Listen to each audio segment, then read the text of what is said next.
The Uber driver switched to Arabic on his phone, and I understood every word he said about me. I ordered the Uber from the airport terminal at 11 at night, after my flight from Dubai got delayed by 4 hours. The app said my driver's name was Kareem Hassan. 5-star rating, silver Toyota Corolla. When the car pulled up, I threw my carry-on in the back seat and climbed in front, too tired to care about the usual passenger-driver distance. Kareem looked to be in his late 40s with graying hair at his temples and the kind of weathered face that suggested he'd lived through things most people only read about. He greeted me in English with a thick accent and asked if I wanted any specific route to my hotel downtown. I said whatever was fastest because I just wanted to shower and sleep after 16 hours of travel. We pulled away from the terminal and merged onto the highway, and I leaned my head against the window watching the city lights blur past. That's when his phone rang. He answered it on the car's Bluetooth system and immediately switched to Arabic. I kept my eyes on the window and my expression neutral because nobody in America knew I spoke Arabic fluently. Not my colleagues at the consulting firm, not my friends, not even my family. I spent 3 years working for a defense contractor in Jordan doing translation work for military intelligence before I got tired of the moral complexity and switched to corporate consulting. The work had required a security clearance and a lot of non-disclosure agreements, and when I left, I decided to leave that whole part of my life behind. I never mentioned my language skills on my resume or in conversation. It was easier to just be another white guy in a suit who'd never lived anywhere interesting. So when Kareem started speaking Arabic to whoever was on the phone,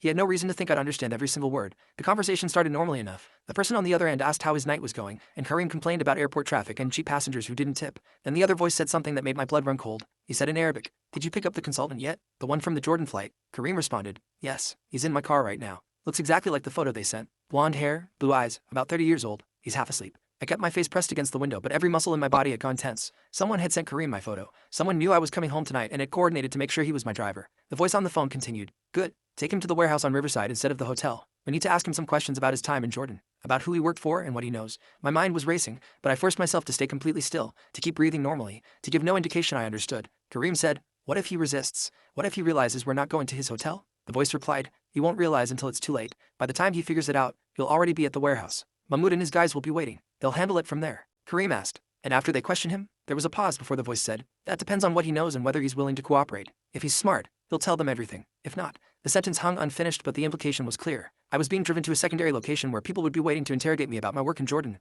and if I didn't cooperate, I wouldn't be leaving that warehouse alive. I needed to think fast but carefully. If I suddenly asked Kareem to pull over or change destination, he'd know something was wrong. If I tried to jump out of a moving car on the highway, I'd probably get killed. I needed to buy time and figure out who these people were and what they wanted from me. The voice on the phone was still talking, giving Kareem specific directions to the warehouse. He said, "Take exit 9 off the highway, then go left on Industrial Boulevard. The warehouse is the third building on the right. Gray metal siding. Flash your headlights twice when you pull up so Mahmoud knows it's you." Kareem confirmed the directions and the call ended. We drove in silence for another minute before Kareem said in English, "So, you have business in the city? You look like a businessman." I forced myself to respond casually, even though my heart was hammering against my ribs. "Yeah, just consulting work. Nothing too exciting." He nodded and turned on the radio to some pop station, probably to fill the awkward silence. I pulled out my phone and opened my text messages, but my hands were shaking slightly. I needed to contact someone, but I couldn't be obvious about it. If Kareem saw me frantically texting,